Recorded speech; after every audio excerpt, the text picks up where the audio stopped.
Right.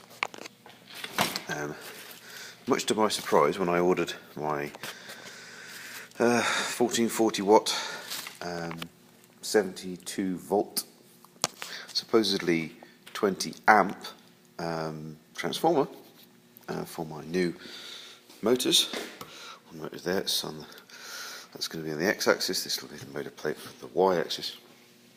I was surprised when it came that instead of being 20 amps, it's actually two individual 10 amp rectifiers.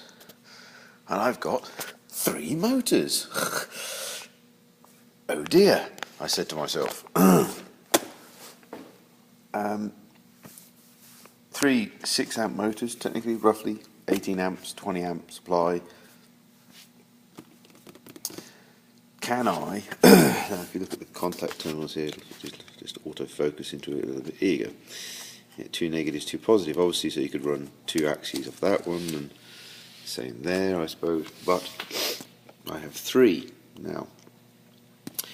2 6 to 12, and that's 10. And that's 10. So how the hell do I divide 3 into 2?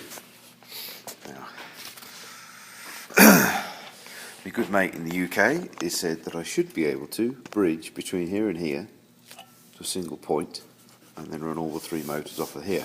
And you know, there and they're positive, there and they're negative. Basically, parallel the 2 systems up, and it should then share the load evenly across the 2. And that sounds great. If you look at the blue and green terminals, if I actually try to meter them, that is one coil, that is a completely separate coil. They are basically 2 completely individual windings inside the actual transformer itself. They're not the same set of coils paralleled up. They are 2 individual coil sets, so technically that is completely individual to that. 4 cables going in, it's just a question of if you want to put 110 going on 240, you I think use the 2 reds and the 2 blacks. If it's 240, it's 110. I think you go from there, join those 2 up, and then go there for the other side. But the question is, has anybody else done this on this dual style transformer? Have they actually paralleled up the positive and negative supplies to the 2 of these to even them out? So technically I can run 3 motors off it. Don't particularly want to have to buy another transformer, seeing as basically it would be a shame to put a 6 amp on a 10 amp individual side. Plus it's $180, I don't really want to buy another one if I don't have to. So questions or answers, please put on the forum, that would be much appreciated. Have you done it, and does it work, and is everything okay?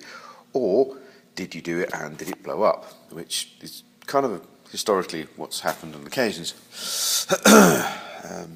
So I don't know. Your questions. So here's the conversion plates that I've done for the mill. So on this one, obviously this is the direct axis at the moment, then obviously direct drive with a kind of a not so nice rubberized coupling in between, which I think is giving me some X and Y kind of misalignment, almost a little bit of backlash, but I don't like it. I want to go belt drive, so basically I want to put this motor here down here, which is what this one's for.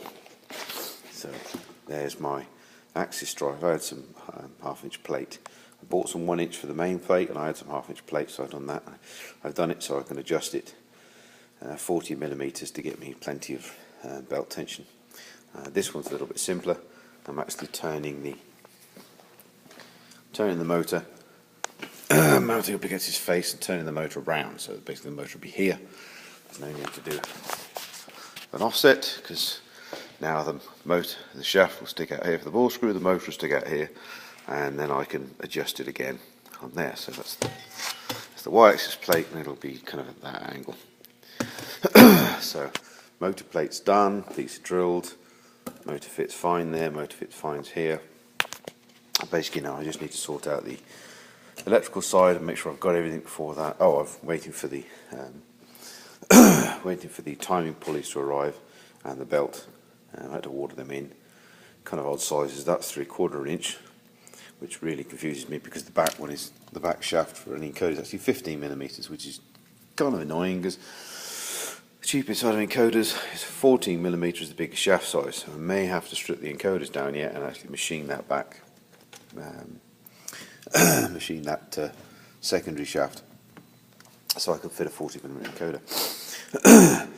So I need to get the pulleys from then, make sure the electrics or everything's okay, and then I can be good.